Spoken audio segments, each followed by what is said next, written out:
اللهم صل على سيدنا ومولانا محمد معدن الجود والكرم وآله وأصحابه الكرام وابنه الكريم وبارك وسلم صلاة دائمة سرمدا أبدا۔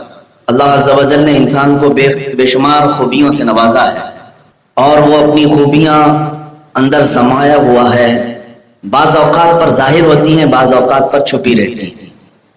انسان کی اچھائیاں اور برائیاں جو ظاہر ہوتی ہیں وہ کس وقت میں ہوتی ہیں، یہ ایک بہت اہم چیز ہے جو میں آپ کے سامنے عرض کر رہا ہوں کہ انسان اندر سے کون سے کیریکٹر رکھتا ہے، کون سے اخلاق رکھتا ہے اور کیا برائیاں رکھتا ہے، یہ سب ظاہر کس وقت ہوتا ہے۔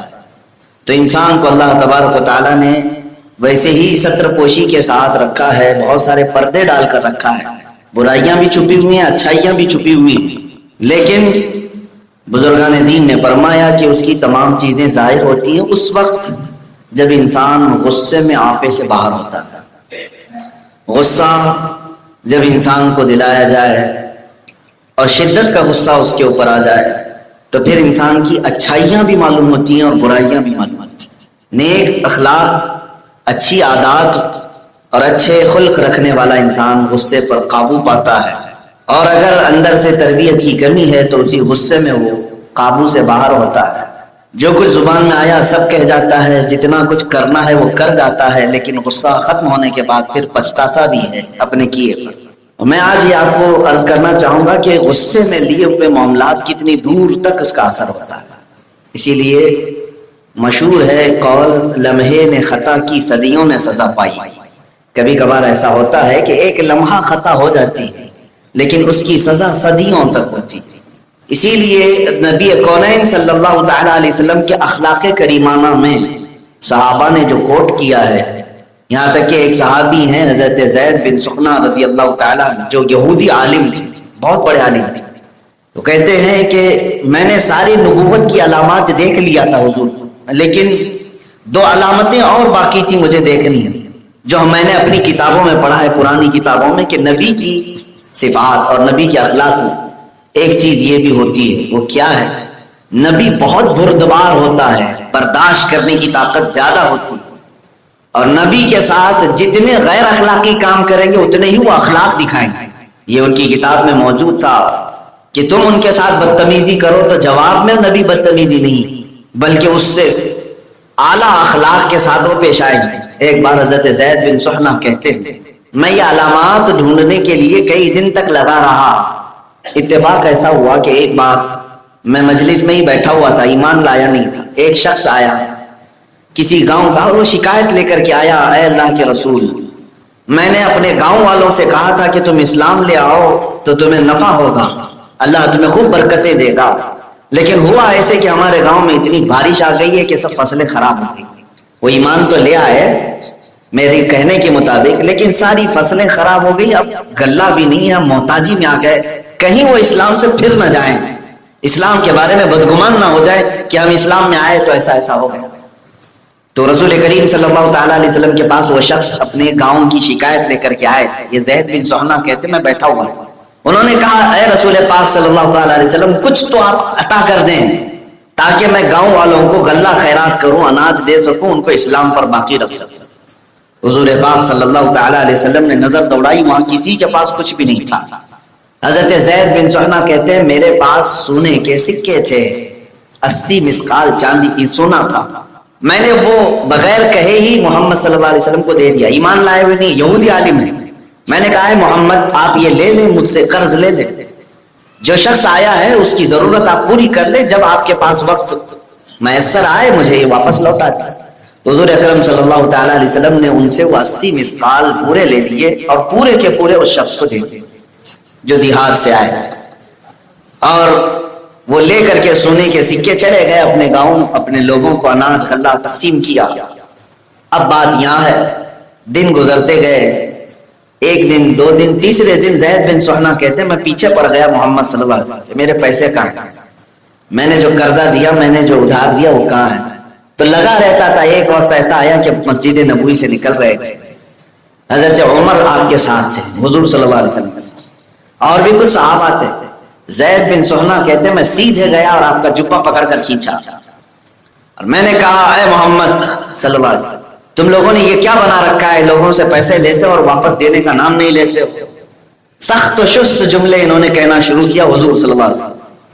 حضرت عمر نے تلوار نکالی اور حضور کے سامنے آ کر کھڑے ہو گئے اور کہا اے زید تجھے معلوم ہے تو میرے رسول کے سامنے کس طرح کی بات کر رہا ہے؟ اور رسول پاک صلی اللہ تعالیٰ علیہ وسلم سے اجازت چاہیے کہ اے اللہ کے نبی آپ حکم دیں میں اس بدتمیز کی گردن اڑاؤں۔ وقت ہوتا ہے قرض دینے کا اور مانگنے کا طریقہ ہوتا ہے، کیا طریقہ ہے؟ گردن پر تلوار رکھ دی۔ حضور پاک صلی اللہ تعالیٰ علیہ وسلم کے پاس ایسے وزیر ہیں کہ آپ حکم دے دیں ابھی گردن الگ ہو جائے۔ بدتمیزی بھی کیا ہے سامنے والے نے۔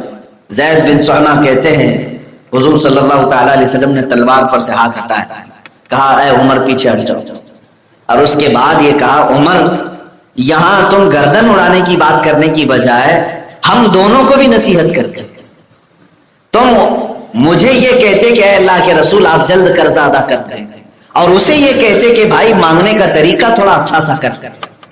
میرے آقا صلی اللہ تعالیٰ علیہ وسلم نے حضرت عمر کو تنبیہ کی، لیکن تم نے گردن اڑانے کی بات کی۔ ہاں وہ عشق رسول تھا ان کا، وہ محبت رسول تھی، لیکن نبی کونین کے پاس اخلاق اعلیٰ تھے۔ زید بن سہنا کہتے ہیں یہی چیز میں دیکھنے کے لیے اس قدر سختی کیا تھا۔ حضور اکرم صلی اللہ تعالیٰ علیہ وسلم اسی شام انہیں بلاتے ہیں اور اپنا قرض ان کا جتنا تھا وہ واپس کیا، اور پھر ان کا پرانا شکر بھی ادا کیا کہ تم نے فلاں فلاں گاؤں والوں کے لیے اتنی مدد کی، جبکہ حضرت زید کہتے ہیں میں نے جو کچھ بھی دن میں کیا اس کا ذکر بھی تک حضور اکرم نے نہیں فرمایا۔ پھر حضرت عمر فاروق رضی اللہ تعالیٰ عنہ کو طلب کیا، حضرت زید نے کہا یہ پورے 80 مسقال میں نے اسلام کے لیے وقف کی ہے، اور اے عمر آج جو کچھ بھی میں نے کیا وہ انجیل اور تورات میں لکھی ہوئی بات کو پرکھنے کے لیے کیا تھا کہ میں نے پڑھا تھا کہ رسول کے ساتھ جس قدر بھی برے معاملات کیے جائیں وہ اتنے ہی عظیم اخلاق کے ساتھ پیش آئیں۔ ایگریسو ہونا، غصے میں آ جانا یہ انسان کے لیے تباہی کا راستہ کھولتا ہے، یہاں سے انسان اپنے فیصلہ کرنے کی طاقت کھو جاتا ہے۔ حضور پاک صلی اللہ تعالیٰ علیہ وسلم کے یہ اخلاق کریمانہ پر وہ اسلام لے آئے۔ اتنا ہی نہیں میرے عزیزو، خالد بن ولید کون نہیں جانتا، سیف اللہ المسلول، لیکن جانتے ہیں آپ یہ حضور اکرم صلی اللہ تعالیٰ علیہ وسلم کے خلاف کوئی جنگ چھوڑی نہیں انہوں نے اسلام لانے سے۔ کئی سال تک حضور پاک صلی اللہ تعالیٰ علیہ وسلم اعلان نبوت کرنے کے بعد سے کتنے سال باحیات رہے؟ 23 سال، 13 سال مکہ میں، 10 سال مدینہ طیبہ میں۔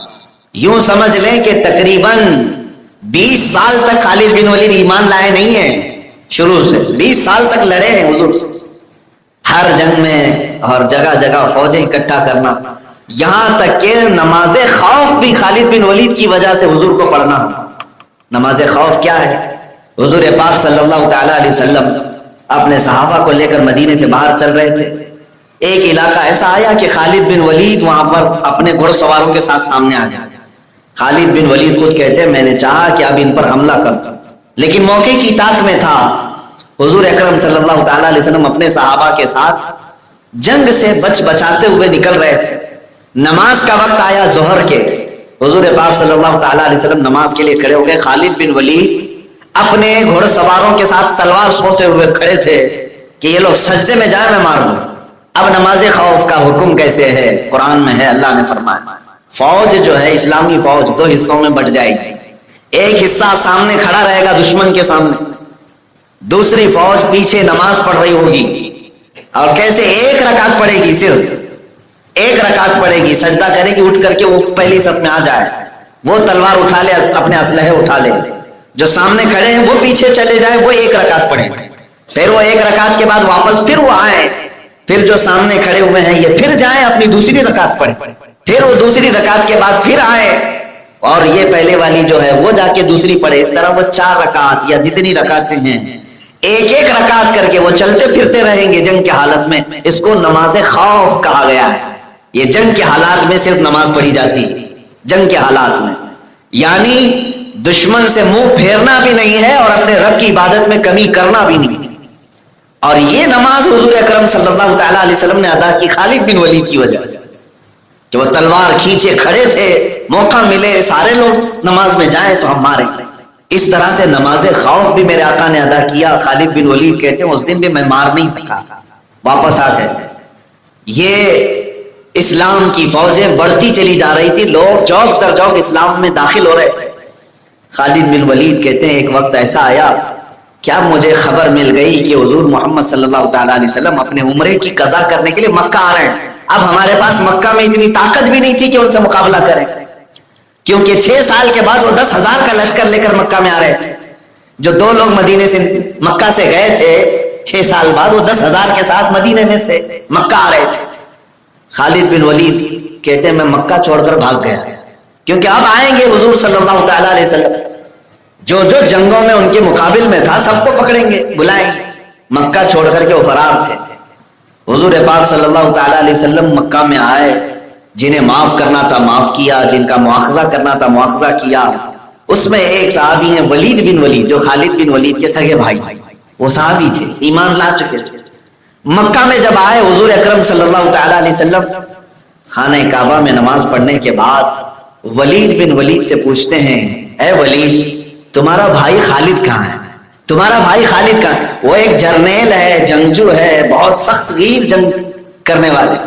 ولید بن ولید سے پوچھا تمہارا بھائی خالد کہاں ہے؟ کہا اے اللہ کے نبی وہ مکہ چھوڑ کر بھاگ گئے، آج تو آپ ہی کی حکومت ہے۔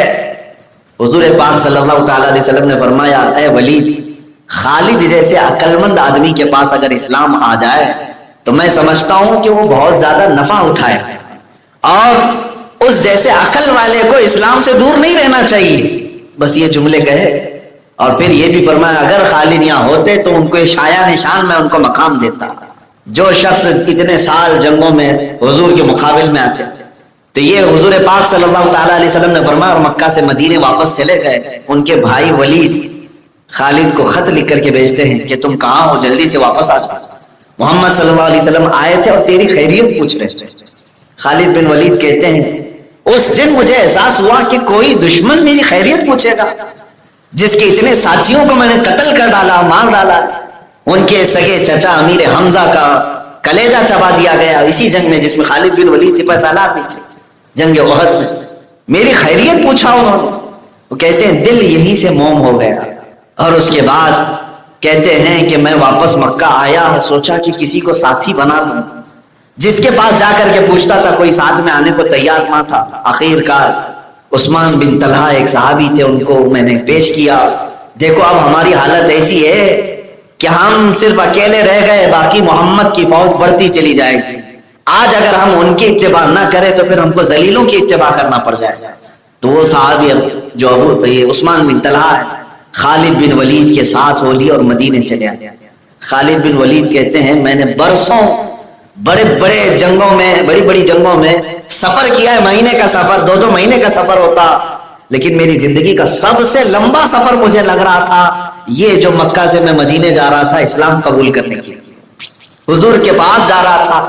کہتے ہیں ہر گھڑی گنتا تھا کہ مدینہ کب آئے گا، اور جب مدینے پہنچے تو حضرت خالد بن ولید کہتے ہیں کہ مجھے ڈر تھا کہ وہاں عمر فاروق بھی، مجھے ڈر تھا کہ وہاں بڑے صحابہ بھی ابھی موجود ہیں جن کے ساتھ سخت ہمارا مقابلہ ہوا ہے۔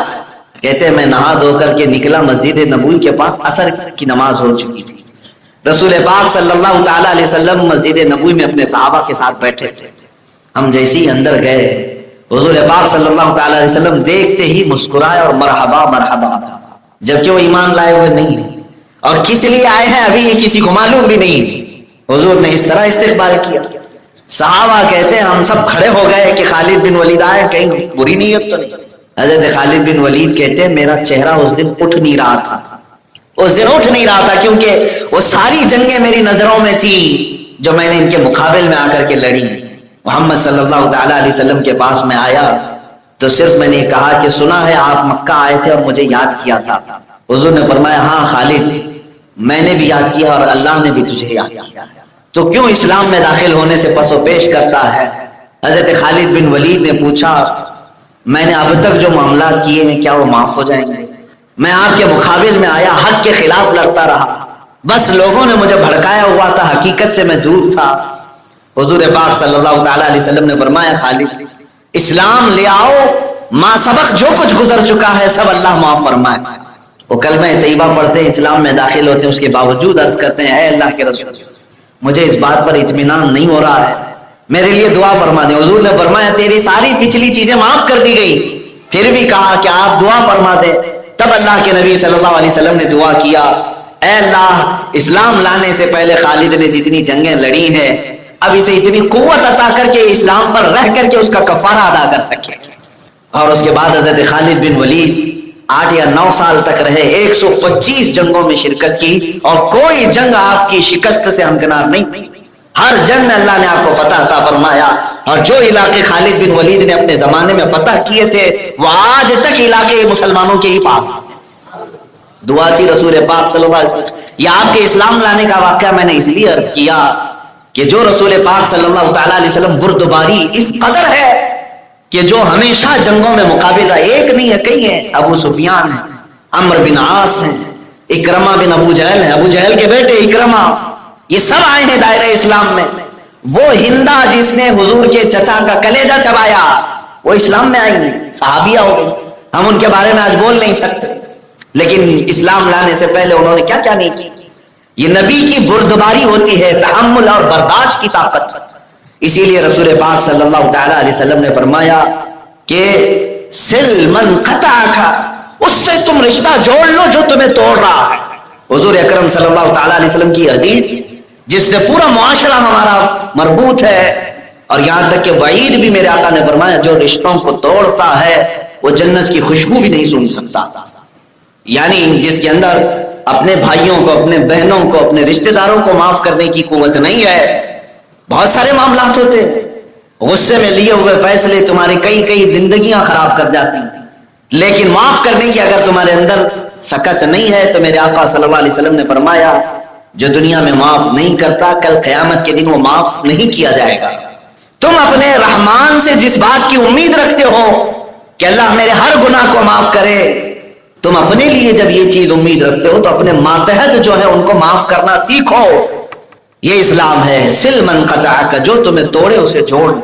رسول پاک صلی اللہ تعالیٰ علیہ وسلم کے اخلاق کریمانہ کے ساتھ ایک بات میں آپ کو بتا دوں. عمرو بن عاص ایک صحابی ہیں، یہ بھی پہلے دشمنی میں رہے، اسلام لے آئے، حضور اکرم صلی اللہ تعالیٰ علیہ وسلم کے ساتھ رہے، اور 30 سال کا عرصہ آ گیا حضور کی وفات کے بعد جب حضرت علی کرم اللہ وجہہ الکریم کے ساتھ معاملات ہوئے امیر معاویہ کے.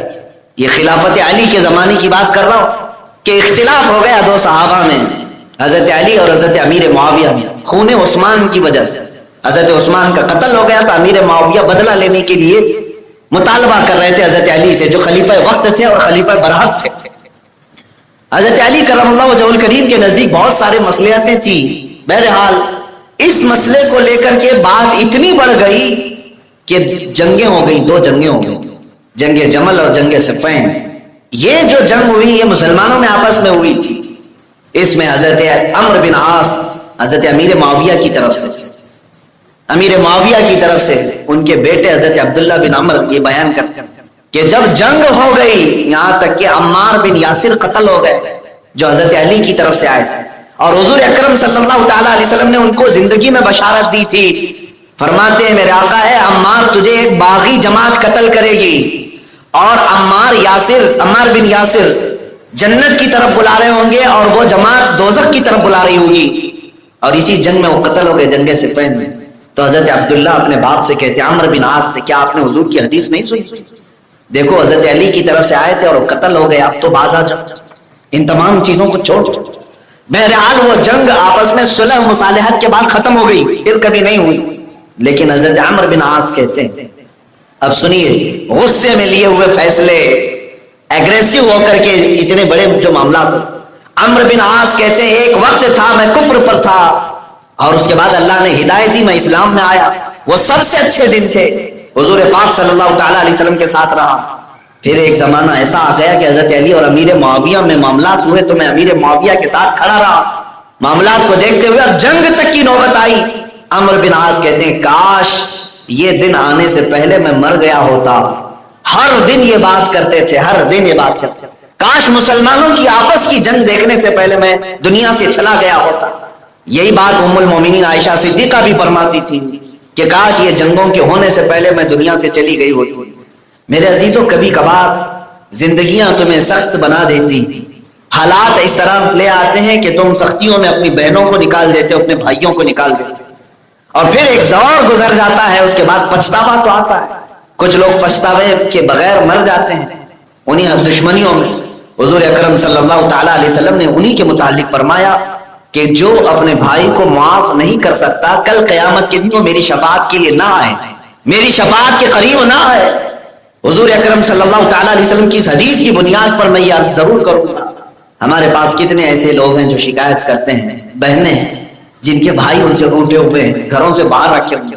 کئی بہنیں یہ صرف خواہش کرتی ہیں کہ اب ماں باپ بھی نہیں رہ گئے، بھائی ایک مرتبہ محبت سے ہمیں بلائے، بات کرے.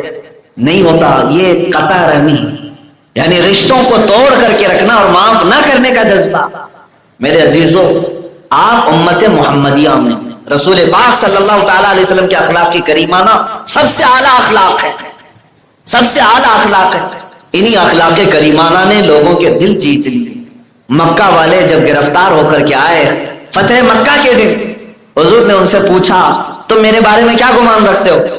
تو مکہ والوں نے صرف اتنا ہی کہا تھا انت کریم ابن کریم، آپ شریف ہیں، شریف کے بیٹے ہیں، آپ کے باپ بھی شریف، آپ بھی شریف، آپ کا خاندان شریف ہے.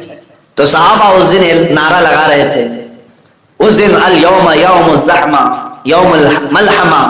صحابہ کہہ رہے تھے آج تو ٹکڑے ٹکڑے کرنے کا دن ہے، آج گوشت کے چھیتڑے اڑیں گے. آج صحابہ اعلان کر رہے تھے، کیونکہ برسوں سے یہ لوگوں نے پریشان کیا تھا مکہ والوں.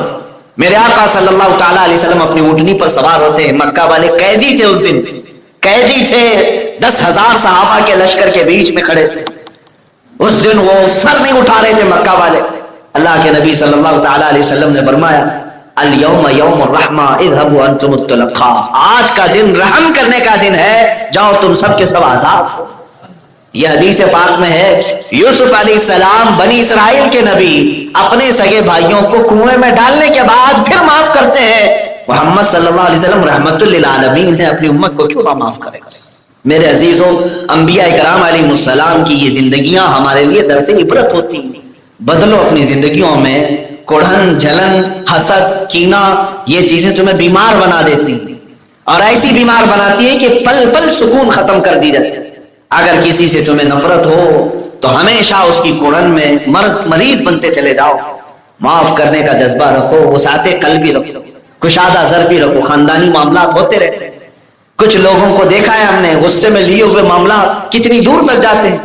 آج ایک صاحب ہیں، ان کی عمر تقریباً 40 سال کی ہوگی، ان کے باپ بھی موجود ہیں، ان کی عمر بھی تقریباً 70 کے قریب ہے. باپ جو موجود ہے بڑھاپے کو پہنچے ہوئے ہیں. انہوں نے جو 40 سال کی عمر کے، وہ کہتے ہیں کہ میری زندگی میں ایسی سخت کٹھنائیاں آئی ہیں. وہ اپنا واقعہ بیان کر رہے تھے کہ آج میری عمر 40 سال کی ہے، میں پچھلے 35 سال سے کشمکش میں ہوں. کہا کس بات کی؟ کہا میری ماں ایک طرف ہے، میرے باپ ایک طرف ہے، دونوں اچھے لوگ ہیں، آج بہت اچھے اخلاق والے، میری ماں بھی اور میرے باپ بھی، لیکن دونوں کی طلاق ہوئی تھی. میں 5 سال کی عمر کا تھا. کہا طلاق کس بارے میں ہوئی تھی؟ صرف اور صرف کھانا پکانے کے معاملے کو لے کر آپس میں جھگڑا ہو گیا گھر میں. ہوتا ہے کبھی. ماں نے الٹے جوابات دیے، باپ کو برداشت نہیں ہوا. اس وقت انہوں نے غصے میں آ کر کے جو فیصلہ لیا وہ پچھلے 35 سال سے میں بھی جھیل رہا ہوں. میری ماں ایک طرف ہے، میرا باپ ایک طرف ہے. عزیزہ نے گرامی، تمہیں پتہ نہیں ہے یہ فیصلے کتنے لوگوں پر اثر کر جاتے ہیں، اولاد پر بھی، رشتہ داروں پر بھی، بہت سارے لوگوں پر. کیا آپ نہیں دیکھتے کہ آپس میں دشمنیاں جب بڑھ جاتی ہیں تو تمہارے کزن بھی تمہارے دشمن بنتے چلے جاتے ہیں، نسل بھی تمہاری دشمنی میں چلتے لگ جاتی ہے. داداؤں میں لڑائیاں ہوئی تھی، اب پوتے بھی لڑنے لگ گئے. لمحے میں خطا کی تھی، صدیوں نے سزا پائی. یہی معاملات. اسی لیے فرمایا مولا علی کرم اللہ وجہہ الکریم نے کہ انسان کو اگر اچھے اخلاق اور برے اخلاق والا دیکھنا ہے تو اسے خوب غصے میں لے آؤ اور پھر دیکھو. اگر وہ اول فول بکتا ہے تو اس کے اندر شرافت نہیں، اور غصے پر کنٹرول کر کے اچھے اخلاق پیش کرتا ہے تو عالی نسب بھی ہے، اعلیٰ اخلاق والا بھی ہے، وہ نبوت کے اخلاق اسے ملے ہوئے. اس چیز کو سیکھو. مولا علی کرم اللہ وجہہ الکریم سے پوچھا گیا سب سے بڑا بہادر کون ہے جو کتنے لوگوں کو پچھاڑ دے؟ آپ نے فرمایا انسانوں کو پچھاڑنے والا نہیں، اپنے نفس کو اور اپنے غصے کو پچھاڑنے والا دنیا کا بڑا طاقتور آدمی. یہ مسلمان کے اخلاق میں سے یہی چیز داخل ہو جائے کہ ہم معاف کرنا سیکھیں، ایک دوسرے کو برداشت کرنا سیکھیں. اخلاق رسول پاک صلی اللہ تعالی علیہ وسلم نے جو پیش فرمائے ایک لمبی اس کی فہرست ہے، بہت ساری مثالیں جنگ احد کی ہیں، جنگ بدر کی ہیں۔ جنگ بدر میں بھی جو لوگ قیدی ہو کر آئے تھے، حضور اکرم صلی اللہ علیہ وسلم نے انہیں نہ قتل کیا، نہ جلایا، نہ مارا، بلکہ انہیں بھی آزاد کرنے کا حکم دیا۔ یہ اسلام ہے جس میں امن اور وسعت زیادہ ہے ایک دوسرے سے۔ سرکار مفتی اعظم ہند رضی اللہ تعالیٰ عنہ کی متعلق میں یہ پڑھ رہا تھا کہ آپ ہمیشہ امت کو جوڑ رکھنے کی فکر میں اپنی وسعت کا اظہار فرماتے، یہاں تک کہ جنہوں نے آپ کے فتوے سے اختلاف کیا تھا ان کے ساتھ بھی آپ کے تعلقات خوشگوار رہے زندگی بھر۔ یہ اور بات ہے کہ میں آپ کو بتا دوں، امام احمد بن حنبل اور حضرت علی مدینی دو بزرگ ہیں، آپس میں ان کے اختلافات تھے۔ کس پر؟ ایک حدیث کے معاملے میں لے کر کے اختلاف تھا۔ احمد بن حنبل یہ بھی بڑے محدث ہیں جنہیں 5 لاکھ حدیثیں یاد ہیں، امام بخاری کے استاد ہیں شیخ علی مدینی، یہ دونوں اپنے وقت کے بڑے محدث، اختلاف تھا دونوں کا۔ امام احمد بن حنبل شاگردوں کو پڑھا رہے تھے، اچانک علی مدینی گھوڑے پر سوار ہو کر آئے، گھوڑا باہر کھڑا کیا اور جلدی جلدی اندر داخل ہو گئے۔ امام احمد بن حنبل نے ان کے تیور دے کے اپنے شاگردوں کو باہر بھیج دیا، جاؤ ہماری بحث ہونے والی ہے۔ سب شاگرد باہر چلے گئے اور دروازہ بند ہو گیا۔ وہ شاگرد کہتے ہیں اندر دونوں بزرگ اتنی تیز آواز میں بات کر رہے تھے، ہم کو